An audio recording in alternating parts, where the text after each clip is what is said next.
So Prop 16, for those that don't know, is a California constitutional amendment that will essentially bring in racial preference into public employment and public education. So that means as an Asian person applying to UC Berkeley, for example, your chances will now, after Prop 16 has been passed, will now be reduced because there will be racial preference for kids from a cohort that traditionally do not have as high an academic standing, do not get as good grades. So like the Blacks or Latinos, for example.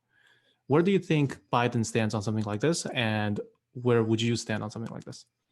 Yeah, I think it's a very, very great question. When affirmative action was done away with in a lot of public settings in the 2000s, schools became predominantly white and Asian, and minority enrollment plummeted, right, in most public institutions across the country, especially in California and places like California and Texas, for instance. And I feel like we are starting to see a reckoning of that now in society, of the negative aspects of having something like that happen. I want to take one example, which is, you work in the tech sector, I work in the tech sector. Diversity and inclusion is like a buzzword in the tech sector, right? Every single company is trying to increase the number of women and minorities, Latino and Black employees in their company. And they're not doing it just for show, right? Or they're not doing it just because, quote unquote, in their market, it's the right thing to do. Virtue signaling. They're doing it for business reasons. And the reason they're doing it is because they're starting to realize that they have no idea how to do business and strategy for these consumer markets, in which a country that is getting more diverse, becoming more Black and Latino, and all you have is a bunch of white and Asians trying to figure out how to build a business in these communities. And so from a talent perspective, and also from an economic perspective, there's a huge piece of our country that is basically economically disadvantaged and continuously ignored, both in the education sector and also in business. And because of that, we're not achieving our full potential as a country. There is a significant portion of people who are either unemployed or underemployed. They're very much there because of both institutional racism and also because of lack of opportunity.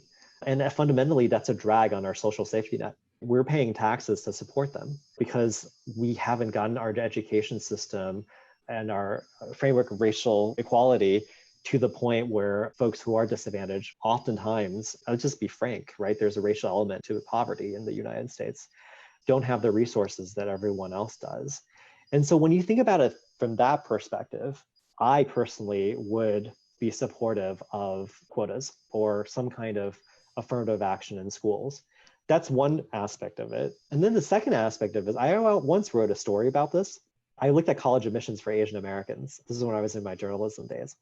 And the reality is the only colleges that Asians are really competitive in and would suffer if affirmative action was brought back are schools that their parents want them to apply to. And so this is like UC Berkeley, Stanford, Harvard, Cornell, all these top name schools that Asian parents want their kids to go to. However, if you look at maybe smaller colleges, top name liberal arts colleges, and so forth, these colleges are dying to get more Asians to go to them. But which ones are you talking about? Like Williams College? Yeah, like Williams, Whitman, right? Whitman College in Washington State, some of these small ones, right, that have really like high Amherst. Quality. Yeah, Amherst have high quality education, but predominantly white student bodies, and would still be a great source of education. But because the parents don't know about them, they don't want their kids going into them, right? And so, in fact, the story I wrote about was an Asian who got into Whitman and got all these scholarships for going to Whitman. She was Indian, and there weren't that many Indians there, and she got a great education out of it. And so, honestly, I don't see the problem of making, say, UC Berkeley more diverse, because there are plenty of other great schools out there that would love to take in more Asian applicants. You just have to find where they are and who they are. I think the market is skewed in a way that Asians feel like they're going to be disadvantaged, but there's just so many schools out there that at the end of the day, it's going to even out. So I'm personally against Prop 16. And I think there's a few different things I'd like to point out. So number one is, presumably, even if Asians could go to schools like a Whitman or a Williams, why can't we make the argument that a non-Asian person could also just go there, for example, right? And then the other thing about what you were saying regarding how a big part of the American populace are not participating in the economy, and therefore that is a drag on the social net because we're paying taxes and so forth. I agree with that. But is the solution of increasing their representation at the college level and especially certain elite universities the right answer? Because I feel that to level the playing field for these minority groups, it's better to start earlier. I think it's a little too late when kids at their high school levels are lagging in competition and then you just give them quotas. I think it's better to actually provide that better opportunity to single parent families, to families that don't traditionally value education as much, or maybe homes that are so broken and so impoverished that they simply don't have the means to get extra tutors or have people to supervise the kids to be doing the right things, and basically provide resources at an earlier period. It's almost like, imagine people are running a marathon, right? You kind of want to make sure that people have the right setup at the beginning of the race, not at the end. You see, I feel like Prop 16 is sort of saying, okay, you came in third, but because of your skin color, we're going to make you first. Whereas it's better to say, okay, at the beginning, make sure everyone has the right shoes on, their shoes are all tied, they're all starting at the same line, everyone has received sufficient training and gotten enough food to eat or something like that.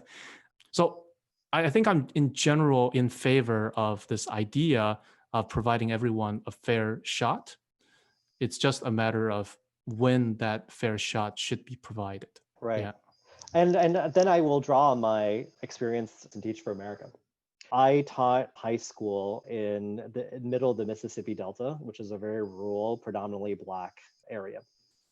And what I can tell you is there's no way you can provide a fair shot to these kids that early. And the reason is because the area has no jobs, right? It used to be an agricultural place, predominantly cotton picking, based on way back in the day in kind of like the plantation rural cotton picking culture. And then when it became mechanized, all the agricultural jobs went away. And then because the region is in the middle of Mississippi with not very good infrastructure, not very good education, like companies don't want to locate there. And so what you end up having is just a endless revolving cycle of poverty where everyone who is talented have gone, even including teachers. So here's my question. How the heck do you provide a fair shot if a school doesn't even have a 40% stable teaching population to provide the kids with a fair shot, and have to bring folks like me who are fresh college grads who have a idealism at heart to travel to these places and to teach them? And so what you really need is to identify the kids. And I had some brilliant kids in my class. I had this one girl that I remembered who I was teaching her how, I was a math teacher, I was teaching her how to do a geometric proof. And then the minute I walked by to check on her work, I told her she did it wrong. And then she looked at me and said, "No, Mr. Yang, I did it right." And when I looked at it, I realized she solved the proof in a completely different way than I taught, and she figured it out herself. And so in situations like this, what you want is to be able to identify the kids who have somehow survived in that community and give them that spot at Harvard. Yeah, no, I Because, see what you're saying. do you see what I'm saying? Because those are the kids, like even if they don't have a 1600 SAT score, the fact that they got a 1200 in that environment means there's a hidden genius in there that can get to 1600 in the right environment. I could never give them that right environment where they grew up.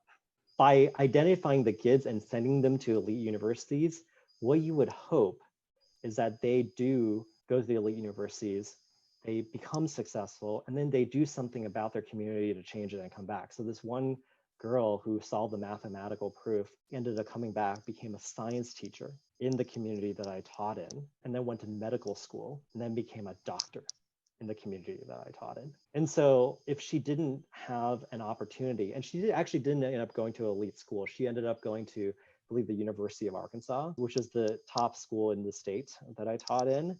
But I mean, I wanted her to apply to Harvard, but she looked at me and said, "Doesn't Harvard not like Black people? I don't want to go to Harvard. There aren't any Black people at Harvard," right? You know, she had this preconceived notion that Harvard wasn't welcoming. But those are the kids that I would want to give them a shot at college.